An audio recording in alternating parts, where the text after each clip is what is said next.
اعوذ باللہ من الشیطان الرجیم بسم اللہ الرحمن الرحیم۔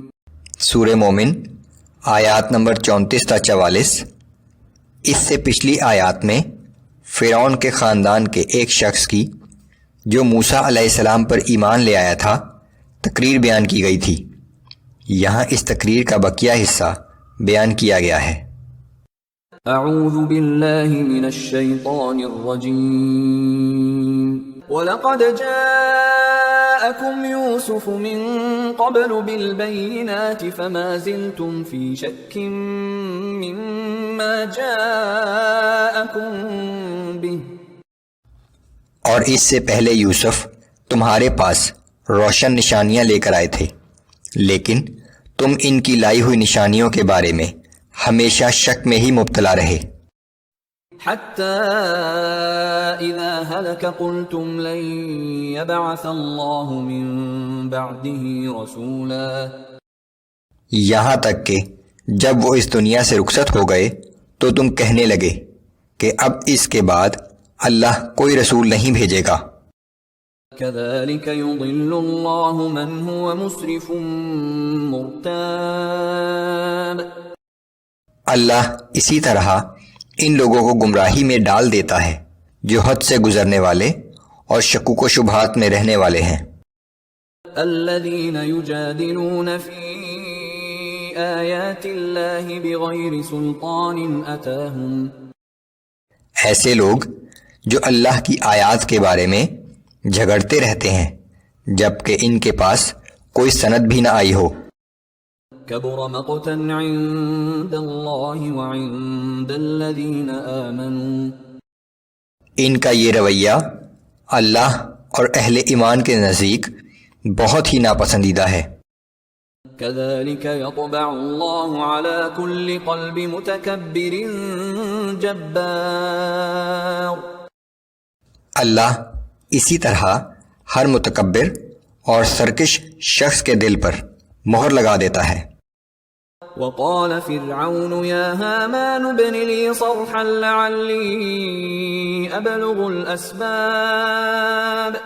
أسباب السماوات فأطلع إلى إله موسى وإني لأظنه كاذبا۔ اور فرعون نے کہا کہ اے حامان میرے لیے ایک اونچا محل بنوا دے تاکہ میں اس پر چڑھ کر ان راستوں پر پہنچ جاؤں جو راستے آسمانوں تک پہنچانے والے ہیں، پھر میں وہاں سے جھانک کر موسیٰ کے معبود کو دیکھ سکوں، اور حقیقت یہ ہے کہ میں تو موسیٰ کو جھوٹا ہی سمجھتا ہوں۔ وَكَذَلِكَ زُيِّنَ لِفِرْعَوْنَ سُوءُ عَمَلِهِ وَصُدَّ عَنِ السَّبِيلِ۔ اور اس طرح فرعون کے لیے اس کے برے اعمال اس کی نظر میں خوشنما بنا دیے گئے اور اسے راہ راست سے روک دیا گیا۔ وَمَا كَيْدُ فِرْعَوْنَ إِلَّا فِي تَبَابٍ۔ اور فرعون کی ہر تدبیر کا انجام ناکامی کی صورت ہی میں نکلا۔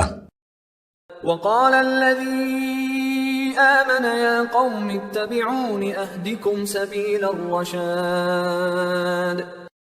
اور وہ شخص جو ایمان لا چکا تھا کہنے لگا کہ اے میری قوم میری پیروی کرو تو میں صحیح راستے کی طرف تمہاری رہنمائی کروں گا۔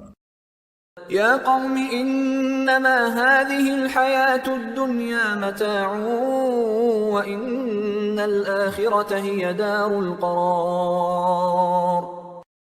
اے میری قوم کے لوگو، یہ دنیا کی زندگی تو محض چند روز فائدہ اٹھانے کی چیز ہے اور ہمیشہ رہنے کا گھر تو آخرت ہی ہے۔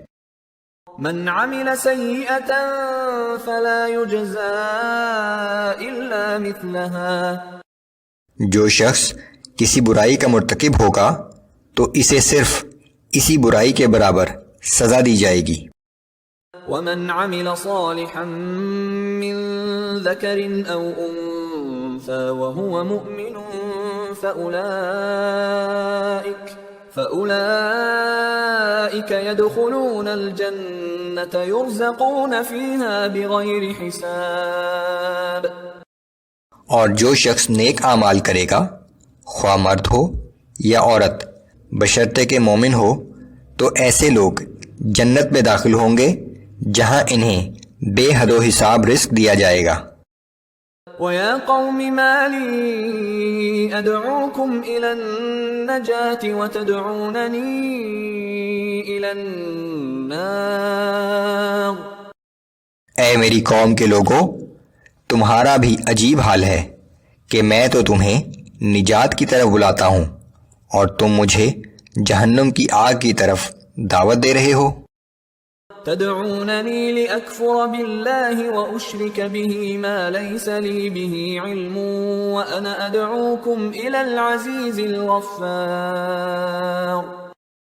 تم مجھے دعوت دیتے ہو کہ میں اللہ کے ساتھ کفر کروں اور اس کے ساتھ ایسی چیز کو شریک ٹھہراؤں جس کے بارے میں مجھے خود بھی کوئی علم نہیں، اور میں تمہیں اس ہستی کی طرف دعوت دے رہا ہوں جو بہت زبردست اور نہایت مغفرت کرنے والا ہے۔ لا جرم أن ما تدعونني إليه ليس له دعوة في الدنيا ولا في الآخرة وأن مردنا